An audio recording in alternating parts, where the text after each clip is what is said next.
Now, the United Nations said earlier this afternoon the coronavirus crisis could cost the global economy $1 trillion and result in 25 million jobs being lost worldwide. And a North East business organisation is calling on the government to help firms retain their workers during the uncertainty. NE1 represents the interests of around 1,400 organisations in Newcastle. Adrian Waddell is their Chief Executive. We represent around 1,400 businesses operating in Newcastle city centre. Obviously, the ones that are having the toughest time at the moment are those in retail, leisure and hospitality sectors.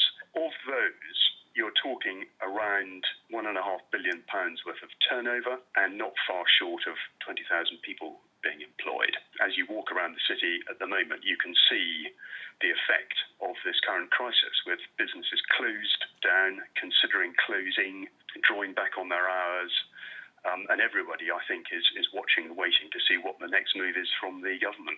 Phoenix is one of them today, isn't it? We hear they're selling off quite a bit of stuff, and they're closing this evening. Those sort of stores, I was in the food hall earlier on. It was extremely busy because they've got a 70% sale going on, and of course they're full of perishable goods getting ready for Easter.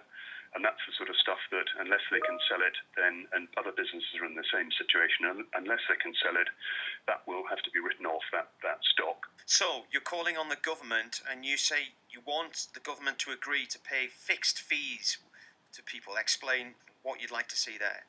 Well, I think the key thing is that retail, leisure, hospitality, these are cash businesses.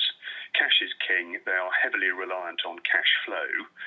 And they need that cash in order to be able to pay their staff, so that those staff can support themselves and their families, and also pay for rent and mortgages. And if that tap gets turned off, then things will clearly get extremely bad pretty quickly. And the key, I think, is to sort out some sort of package, some sort of arrangement whereby businesses can continue to have their staff on their books, continue to pay them, maybe not a complete salary, but at least part of a salary, so that when we do emerge from this crisis, which we certainly and surely will, we are able to strongly get back to where we are now. The time frame for that, obviously, is a very movable feast. Nobody knows the answer to that one. But it is trying to, I suppose, almost press pause on the economy, but keep businesses going, keep people in receipt of salaries and wages, so that actually, when we can emerge once again, we can very quickly get back to proper operating. Yeah, I think one of the issues we've got is we've seen the high street really struggling in recent years, haven't we? The online companies have taken over. There's so many empty shops now, they're difficult to rent out these days. So there was a struggle there to begin with. This thing that has come along now that none of us ever imagined was possible could be the death knell of the high street. I mean, some companies are going to close and we'll not see them again. I think cities can and do generate their own gravity in that regard, and all of the work that NE1 has been championing is to make sure that the quality of everything in the city centre, and that's from the types of shops, the offer that's here, the quality of the public realm, the things to do, including for families, all of that is as good as it can possibly be, so that people want to visit their city for more than just doing the shopping.